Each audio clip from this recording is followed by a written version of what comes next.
காதணி விழா அப்படின்னு சொல்லுவோம் இல்லையா? ஸோ இதை இங்கிலீஷில் எப்படி சொல்லலாம்? கும்பாபிஷேகம் அப்படின்னு சொல்லுவோம் இல்லையா? ஸோ இந்த மாதிரி வந்து சொல்கிறதுக்கு இங்கிலீஷில். ஹலோ மை டியர் ஃபேமிலி, இன்றைக்கி வீடியோவில் நம்ம என்ன பார்க்க போகிறோம் அப்படின்னா, மத சடங்குகள் அப்படின்னு சொல்லுவோம் இல்லையா?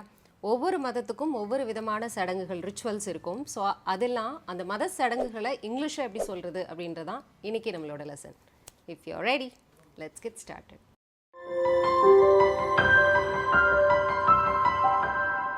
Stop learning,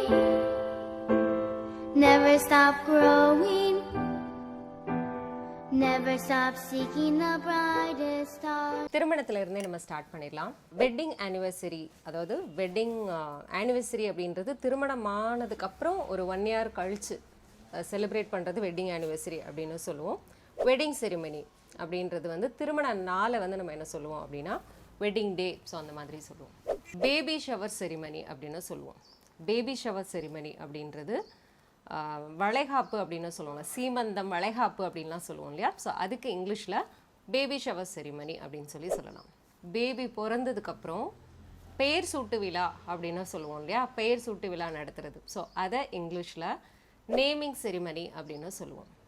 நேமிங் செரிமனி அப்படின்னு சொல்லுவோம். மொட்டை அடிக்கிறது அப்படின்னு சொல்லுவோம் இல்லையா? ஸோ அந்த மொட்டை அடிக்கிறதுக்கு இங்கிலீஷில் டான்ஷரிங் செரிமனி அப்படின்னு சொல்லுவோம்.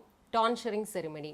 அதே மாதிரி காது குத்து விழா அப்படின்னு சொல்லுவோம். காதணி விழா அப்படின்னு சொல்லுவோம் இல்லையா? ஸோ இதை இங்கிலீஷில் எப்படி சொல்லலாம் அப்படின்னா இயர் பியர்சிங் செரிமனி அப்படின்னு சொல்லலாம். அப்படி இல்லைனா இயர் போரிங் செரிமனி அப்படின்னு சொல்லலாம்.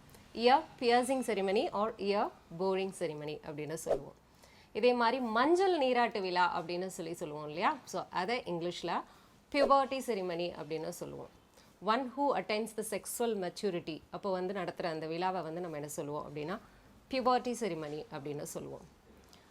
இதே மாதிரி நம்ம புதுமனை புகுவிழா அப்படின்னு சொல்லுவோம் இல்லையா? ஸோ அந்த புதுமனை புகுவிழாக்கு இங்கிலீஷில் ஹவுஸ் வார்மிங் செரிமனி அப்படின்னு சொல்லுவோம். ஹவுஸ் வார்மிங் செரிமனி அப்படின்னு சொல்லுவோம். ஒரு பில்டிங் நம்ம ஏதாவது கட்டுறோம் அப்படின்னா அந்த அடிக்கல் நாட்டு விழா அப்படின்னு சொல்லுவோம் இல்லையா? ஸோ அந்த மாதிரி சொல்கிறதுக்கு இங்கிலீஷில் ஃபவுண்டேஷன் ஸ்டோன் லேயிங் செரிமனி அப்படின்னு சொல்லணும். Foundation stone laying ceremony. அதே மாதிரி திறப்பு விழா அப்படின்னு சொல்லுவோம் இல்லையா? அதை இங்கிலீஷில் இனாகுரல் செரிமனி அப்படின்னு சொல்லலாம். ஓப்பனிங் செரிமனின்னு சொல்லுவோம். இன்னொன்று வந்து இனாகுரல் செரிமனி அப்படின்னு சொல்லலாம். Next one in our list is நிச்சயதார்த்தம் அப்படின்னு சொல்லுவோம். திருமணத்திற்கு முன்னாடி நடக்கிறது வந்து நிச்சயதார்த்தம் அப்படின்னு சொல்லுவோம் இல்லையா? அதை இங்கிலீஷில் எல்லாருக்குமே தெரியும் என்கேஜ்மெண்ட் அப்படின்னு சொல்லுவோம். இன்னொரு வேர்டு ரொம்ப ஃபார்மலான ஒரு வேர்டு அப்படின்னு எடுத்துட்டோம்னா பெற்றத்தல் அப்படின்னு சொல்லலாம். பெற்றத்தல் அப்படின்னு சொல்லலாம். Next one in our list is பணி நிறைவு நாளையோ விழாவையோ நம்ம சொல்லும்போது ரிட்டையர்மெண்ட் செரிமனி அப்படின்னு சொல்லலாம்.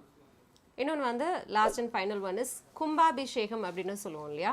கோவில் கும்பாபிஷேகம். ஸோ இந்த மாதிரி வந்து சொல்கிறதுக்கு இங்கிலீஷில் கான்சிக்ரேஷன் அப்படின்னு சொல்லணும்.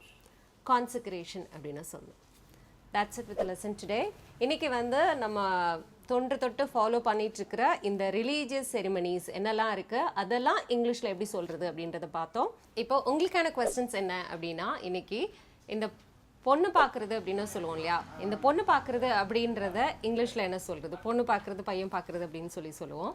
ஸோ அந்த பொண்ணு பார்க்குறது அப்படின்றதுக்கு இங்கிலீஷ் என்ன சொல்கிறது அப்படின்றதையும், அதே மாதிரி திருமணத்திற்கு 1 வாரத்திற்கு முன்னாடி நம்ம வந்து பந்தக்கால் நடுறது அப்படின்னு சொல்லுவோம் இல்லையா? ஸோ இந்த பந்தக்கால் நடுறதுக்கு இங்கிலீஷ் என்ன சொல்கிறது அப்படின்றத காமெண்ட்டில் லீவ் பண்ணுங்கள்.